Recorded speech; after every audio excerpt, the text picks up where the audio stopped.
Hello, this is section 13.2, verifying trigonometric identities. You should have that on your note guide. So what we did in the last section is we found trig values and we simplified expression. We used identities to do that, right? What we're going to do in this section is something called verifying a trigonometric identity, and we're going to do it in two ways. There's some identities where I only have to change one side to prove that it's an identity. Verifying is another way to say proving. And sometimes I'll have to do something to both sides to prove or to verify that my identity really is an identity. Okay? So we're going to start out with simpler ones where I only have to transform one side of an equation. I really love trig identities and I love verifying them because it's kind of like a puzzle. It's figuring out what you can do to one side to make it look exactly like the other side. In order to verify an identity, you have to show that it's true for all values of theta. So verifying an identity, again, is proving that it's true. It's not like solving an equation. You cannot not move things from one side to the other. Exactly the way it's written, you have to do things to one side or to the other side without moving anything back and forth to prove that they're exactly the same. So step one is to simplify one side of an equation until both sides look the same. It's usually easier to start with the complicated side and make it simpler. And then we take that complicated expression and we make it in the form of the simpler side. So I'm going to show you what that means. So take a look at this identity. I'm going to verify, I'm going to prove that cosecant of theta times cosine of theta times tangent of theta equals 1 is an identity. Okay? So here's my original equation. Please notice this little question mark cito. That means that since I'm proving it, I cannot assume that they are equal. I'm proving that they are equal. So I have this question mark until I've proved it. That means I cannot move anything from one side to the other because I haven't proved that they're equal yet. So look at what they're doing here. They're rewriting cosecant of theta as 1 over the sine of theta. Cosine of theta they're leaving the same. And we're rewriting tangent of theta as sine of theta over cosine of theta. This is super handy because sine of theta, everything is multiplied, right? So sine of theta divided by sine of theta is 1. And this is cosine of theta over 1. Cosine of theta divided by cosine of theta is 1. So I have 1 times 1 over 1 times 1 times 1, which is just 1. So notice I still have the question mark here until I've proved that each side, that my left side is equal to my right-hand side. So now I can put an equal sign. So I have proved that this is an identity. I have verified the identity. All right, you guys try this one. All right, this one does turn out to be an identity. It's B. And they're showing you here what the work is. So cosecant squared is the same as 1 over the sine squared of theta. Tangent squared is sine squared over cosine squared. And then we're going to leave cosine squared by itself. That's like cosine squared of theta over 1. Oops, I forgot my squared here, sorry. So notice sine squared divided by sine squared divides out to 1. Cosine squared divided by cosine squared cancels out or divides out to 1. So I end up with 1 equals 1. Here I would have to write my question mark since I'm verifying. All right, something again to watch out for. This is what I keep telling you over and over because it's really tempting to do with identities. Verifying an identity is like checking the solution of an equation. You have to simplify your sides separately until they are the same. You can't move things back and forth if you're checking an equation. You're proving that it works. Just like with those, if I'm verifying a trig identity, I have to simplify my sides separately. I cannot move things from one side to the other. Okay, let's take a look at our second example here. I'm going to verify that the cosecant of theta over the cosine of theta minus the tangent of theta is equal to the cotangent of theta. So here's my original equation. And one strategy that you can sometimes use, okay, so notice that my left-hand side is a little more complicated than my right-hand side. So we are going to work with our left-hand side and see if we can simplify it down to cotangent. If you're not sure where to start, or if there's not an obvious identity to substitute, one strategy is to rewrite things in terms of sine and cosine and see what you can do with that. So I know that cosecant of theta is the same as 1 over the sine of theta, right? So this first fraction would look like 1 over sine theta, that's the same as cosecant, times the cosine. Minus, I can rewrite tangent as the sine of theta over the cosine of theta, and I'm trying to prove that that is equal to the cotangent of theta. Notice that my right-hand side has just one term and my left-hand side has two terms. So I'm going to want to get a common denominator here, just like we did back in the day with rational expressions. So this denominator is sine times cosine. Here I just have cosine. So let me write out for you what I'm going to do here so that you can see. So I'm just multiplying my second term by the sine of theta over the sine of theta so that I now have a common denominator in both fractions. So now I can rewrite my fraction as 1 minus sine times the sine is sine squared. So 1 minus sine squared of theta all over sine theta times cosine of theta. And I'm asking myself, does that really equal the cotangent of theta? That's what we have to figure out.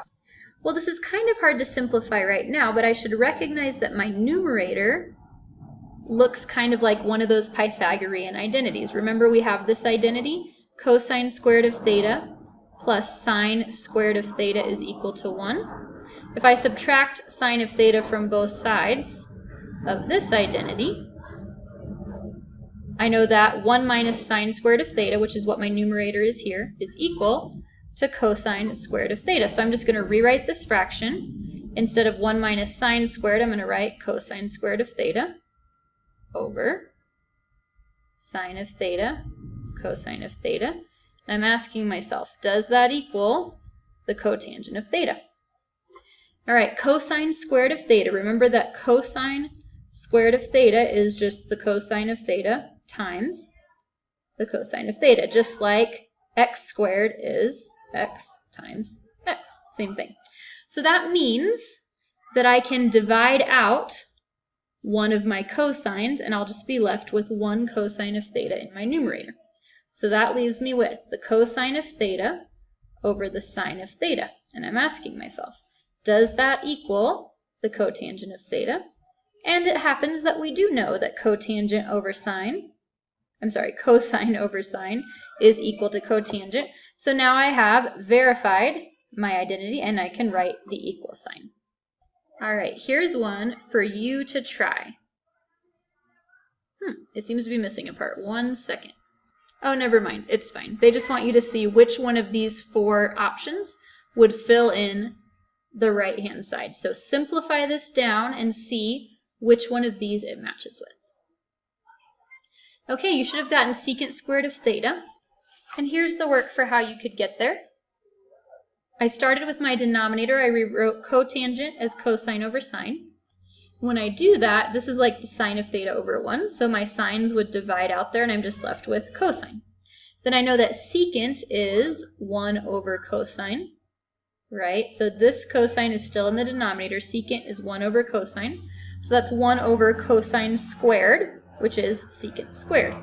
Another way I could have done it once I got to this point, actually let me show it to you up here, or I could have remembered that 1 over cosine is the same as secant. So another way to write this would be secant of theta times 1 over cosine of theta. That's secant of theta times the secant of theta, which is secant squared of theta. So either way that you did it would be fine. All right, sometimes you're going to have to do work to both sides of an identity to verify it. You might be able to transform each side. Sometimes that's easier. Here are some suggestions that are helpful as you verify trig identities. Again, trig identities are really fun because they're kind of like a puzzle, but sometimes they can be a little frustrating because there's not always just one way to tell you how to start. You have to look at your list of identities. You have to try different things. Sometimes you're going to have to try more than once, and you have to be okay with that. You have to be willing to say, okay, what I did this time didn't work. I'm going to start over and try something else. So one suggestion is to substitute basic trig identities to try to simplify the expression. Sometimes you might have to factor something out or multiply something out.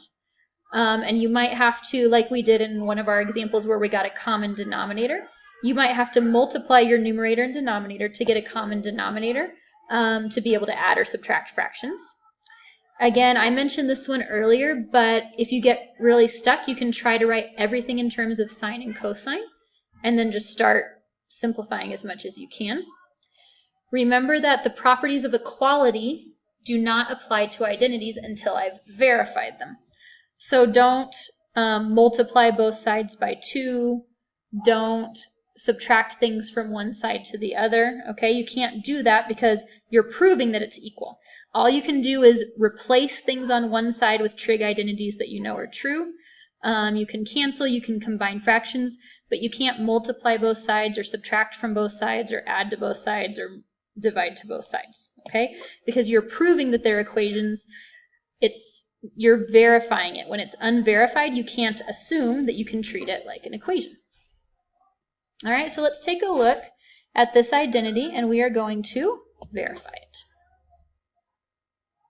All right, so here I have my original identity that we're trying to prove is an identity, so that's why we have the question mark there.